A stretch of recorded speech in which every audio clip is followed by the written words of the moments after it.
हमारे जीवन में बहुत बारी ऐसे मौके आते हैं जब हमको ये लगता है कि हमारा भाग्य जो है ना सो गया है, बिल्कुल साथ नहीं दे रहा है। बहुत काम हम करते हैं, पूजा पाठ भी रेगुलरली कर रहे हैं, बहुत सारे नियमों का पालन भी कर रहे हैं, मगर फिर भी ऐसा लगता है कि न जाने ऐसा क्या कारण है कि हमारा भाग्य सोया पड़ा है। फिर हम सोशल मीडिया पर विभिन्न प्रकार के वीडियोस देखते हैं या लोगों से सुनते हैं या किसी से मिल ही लेते हैं, वो ही हमें बता देता है कि आप ये उपाय कर लीजिए, या हमें कोई उपाय पसंद में आ जाता है, हम वो करने लग जाते हैं, फिर भी हमें उसका फ़ायदा नहीं मिलता है। पहली बात तो यह है कि उपाय बिना सोचे समझे कभी नहीं करने चाहिए। यदि आपकी परेशानी के साथ बताया हुआ उपाय मेल खाता है तो ज़रूर कीजिए, अन्यथा ये उपाय मुझे बहुत अच्छा लग रहा है, मैं ये भी करना शुरू कर दूँ, ये कृपया ना किया कीजिए। जैसे आप समझिए, दवाई की दुकान पे जाके अपनी मर्जी की दवाई नहीं खा सकते हैं आप। जिस चीज़ की प्रॉब्लम हो दवाई तो उसी की खानी पड़ती है ना। इसी तरह से आप अपने जीवन में ये भी देखिए कि कुछ नियम ऐसे हैं, कुछ रहन सहन ऐसा है, कुछ आचरण ऐसे हैं जिन्हें यदि आप रेगुलरली फॉलो कर देंगे और बिना किसी भावना के कि मैं ये करूंगा तो इससे ये मुझे फायदा होगा, तो अपने आप देखेंगे कि भाग्य भी साथ देने लग जाएगा और आपकी परेशानियां भी धीरे धीरे दूर होने लग जाएंगी। क्योंकि कुछ भी कर लीजिए, आपके कर्म जितने जरूरी हैं उसके साथ भाग्य तो चाहिए ही ना।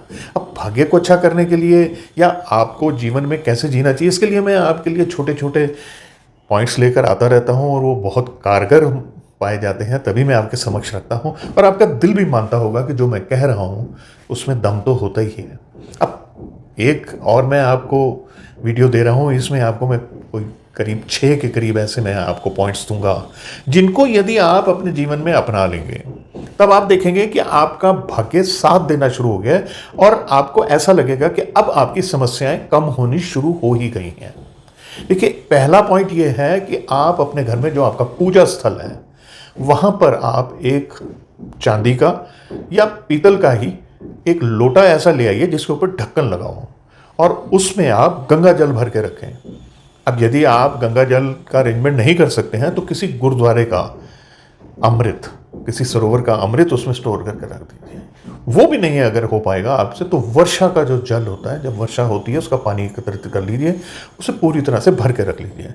समय समय पर इसे खोल के देखते रहा कीजिए कि कोई लेवल कम हो गया तो इसे टॉप अप कर दिया कीजिए। एक ये कार्य बहुत ज़रूरी कीजिए। और किसी भी दिन एक झाड़ू लेकर आप अपने धर्म स्थान पर जाएं, पहले उस झाड़ू को थोड़ा सा इस्तेमाल कीजिए, यानी वहाँ थोड़ी सी सफाई कीजिए, फिर उस झाड़ू को वहीं छोड़ आएं। कैसा भी झाड़ू हो, ये नहीं कर सकते तो आप वहाँ पर कुछ सफाई में काम आने वाली चीज़, चाहे डिटर्जेंट हो, चाहे हैंड्स वॉश हो, चाहे टॉयलेट क्लीनर हो, चाहे पोछा हो, कुछ भी ऐसी चीज़ हो, वो आप वहाँ पर देकर आ जाएं। अमावस के दिन अगर आप करते हैं तो ये बहुत उत्तम होगा, बाकी आप चाहें तो किसी भी दिन कर सकते हैं इसके लिए। तीसरी चीज़ ये है कि अपने घर में आपके प्लांट्स ज़रूर लगे होने चाहिए, यानी छोटे पौधे ज़रूर लगे होने चाहिए। अब घर में इतनी जगह अगर नहीं है, बालकनी भी नहीं है, या बालकनी में वैसे ही आपको नहीं अच्छा लग रहा है, तो आप एक कार्य और कर सकते हैं कि इंडोर प्लांट लगा लीजिए। इस प्लांट की पूरी सेवा कीजिए, इसे मुरझाने ना दें। यदि ये प्लांट डेड हो जाता है, मर जाता है, तो जल्द से ही दूसरा प्लांट ले आएं। इसके पीछे कोई वहम ना कीजिए, हो सकता है कि आपकी देख रेख में कोई कमी रह गई हो। अब चौथा पॉइंट ये है कि कोई भी चीज़, चाहे आपका खाना हो, पानी हो, बिजली हो, इन चीज़ों की वेस्टेज नहीं होनी चाहिए। चाहे पेट्रोल ही हो आपकी गाड़ी का।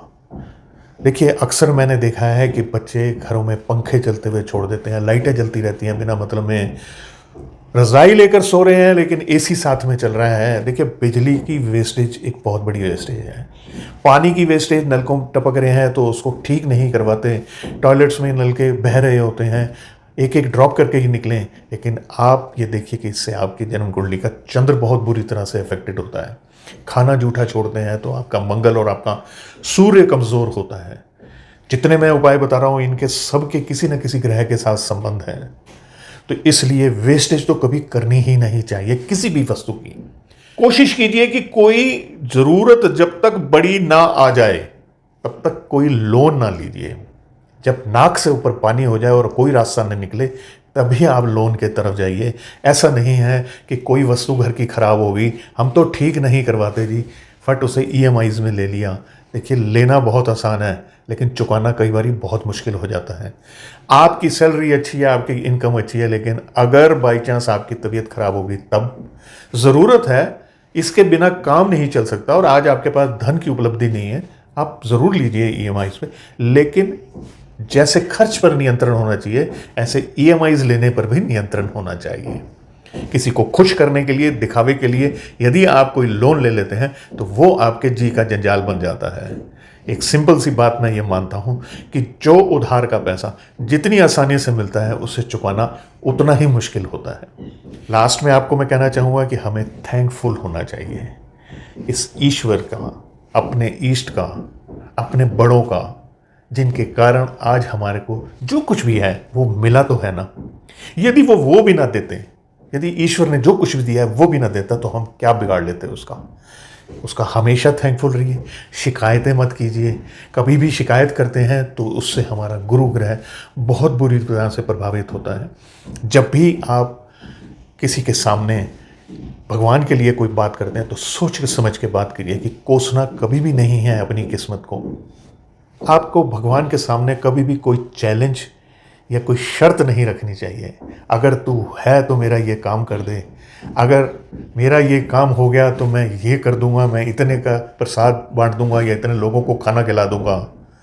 ये सब चीज़ें जो हैं आपके जीवन में नेगेटिविटी ही लेकर आएंगी और भाग्य को मलिन कर देंगी।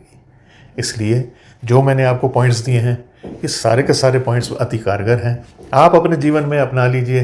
देखिए, धीरे धीरे आपका भाग्य भी सुधरना शुरू हो जाएगा। ये मेरा पूरा विश्वास है। आशा करता हूँ ये वीडियो आपको पसंद आई है। पसंद आई है तो बस इसे लाइक शेयर कर दीजिए, मुझे कमेंट्स भी करते रहा कीजिए। मेरे चैनल को यदि आपने फॉलो सब्सक्राइब नहीं किया हुआ तो प्लीज़ वो अभी कर दीजिए और अब मुझे आज्ञा दीजिए। नमस्कार।